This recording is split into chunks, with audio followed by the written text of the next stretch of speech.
La dispute a commencé 3 semaines avant le voyage. Ma femme, Jessica, est entrée dans la cuisine un soir et a annoncé, l'air de rien, qu'elle partait en Floride pour une semaine. Au début, j'ai cru que c'était des vacances entre filles. Puis elle a mentionné que son collègue, Ryan, y allait aussi. J'ai immédiatement eu un mauvais pressentiment. Ryan n'était pas un simple ami. Pendant des mois, il lui avait envoyé des SMS sans arrêt, avait commenté ses photos et avait trouvé des prétextes pour passer du temps avec elle en dehors du travail. Chaque fois que j'exprimais mon inquiétude, Jessica m'accusait d'être jaloux. Ce soir-là, je l'ai regardé droit dans les yeux et j'ai dit quelque chose que je n'avais jamais dit auparavant. Si tu pars en voyage avec lui, je m'en vais. Un silence de mort s'est installé. Jessica a ri comme si je plaisantais. Malheureusement pour elle, ce n'était pas le cas. Pendant les jours suivants, nous nous sommes disputés sans cesse. Jessica insistait sur le fait que Ryan était juste un ami et que je réagissais de façon excessive. Elle prétendait que plusieurs autres collègues les rejoindraient, rendant la chose totalement inoffensive.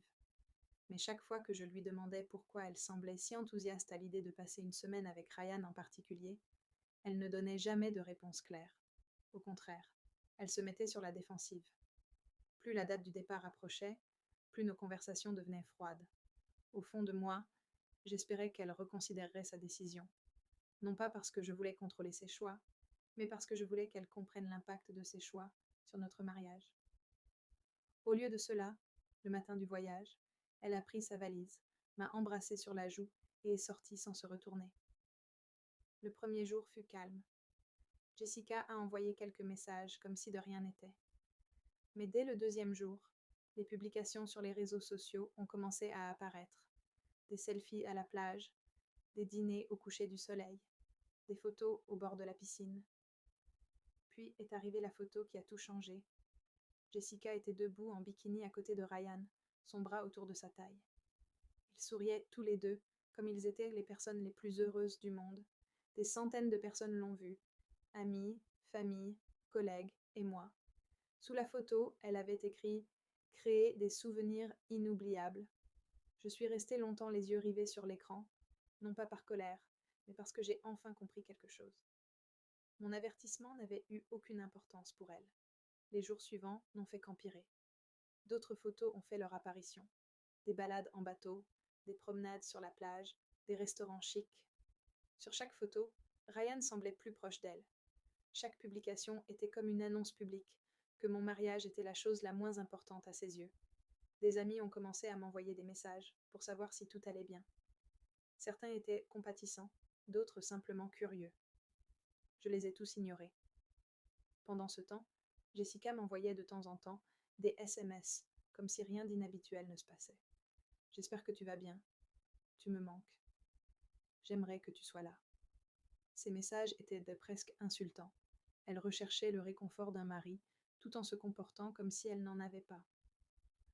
Pendant que Jessica profitait de ses vacances, j'ai passé la semaine à prendre des décisions calmes, des décisions définitives.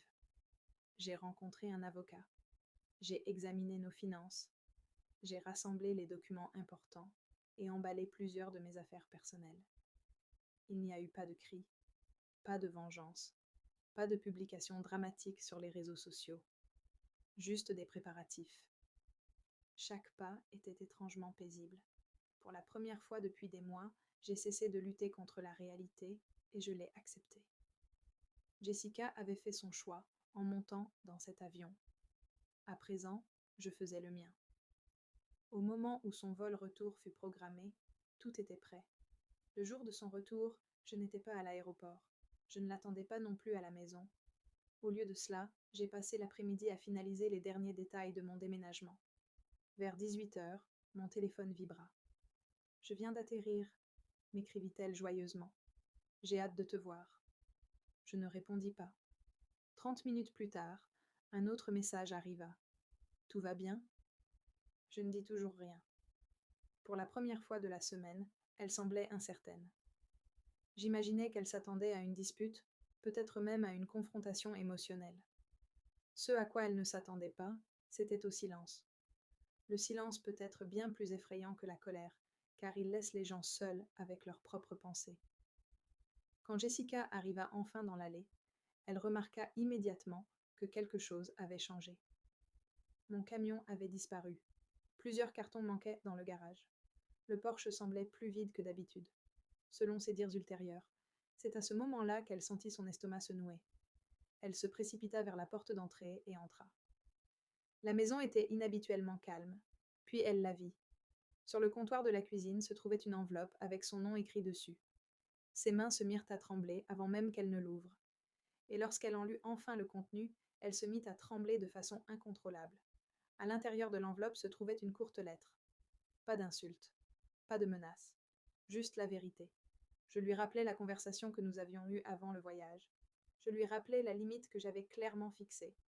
Et puis, je lui expliquai que j'avais tenu parole. Des copies de documents étaient jointes à la lettre, prouvant que j'avais emménagé dans un nouvel appartement et entamé la procédure légale de séparation. Au bas de la lettre, j'ai écrit une dernière phrase. Tu étais libre de choisir ce voyage. J'étais libre de choisir la suite. D'après Jessica, elle a lu la lettre 3 fois avant de comprendre que j'étais sérieuse. Les jours suivants, Jessica m'a appelée sans cesse. Elle pleurait, s'excusait et insistait sur le fait qu'il ne s'était rien passé d'inapproprié avec Ryan. Elle affirmait que les photos étaient inoffensives et qu'elle n'avait jamais cru que je partirais vraiment. Mais c'était précisément là le problème. À un moment donné, elle avait cessé de me prendre au sérieux. Elle supposait que je serais toujours là, quels que soient ses choix. À présent, pour la première fois, elle était confrontée à des conséquences qu'elle n'aurait jamais imaginées. Les amis qui avaient soutenu le voyage sont soudainement devenus beaucoup plus silencieux. Même certains de ses plus proches collègues ont admis que les photos avaient franchi la ligne rouge. Avec le recul, on me demande souvent si les photos en bikini ont mis fin à mon mariage. La réponse est non. Le mariage s'est terminé bien avant cela. Les photos révélaient simplement la vérité qui s'était accumulée depuis des mois. Le respect avait fait place au mépris. Les limites avaient été remplacées par des excuses. La confiance avait fait place à l'arrogance. Quand j'ai dit à ma femme « Si tu pars en voyage avec lui, je m'en vais », je n'essayais pas de la contrôler. Je lui expliquais ce que j'étais prêt à accepter. Elle a fait son choix. J'ai fait le mien. Et quand elle est rentrée, s'attendant à ce que la vie reprenne son cours normal, la vue de cette maison vide et de cette lettre sur le comptoir lui a finalement fait comprendre que certaines décisions sont irrévocables.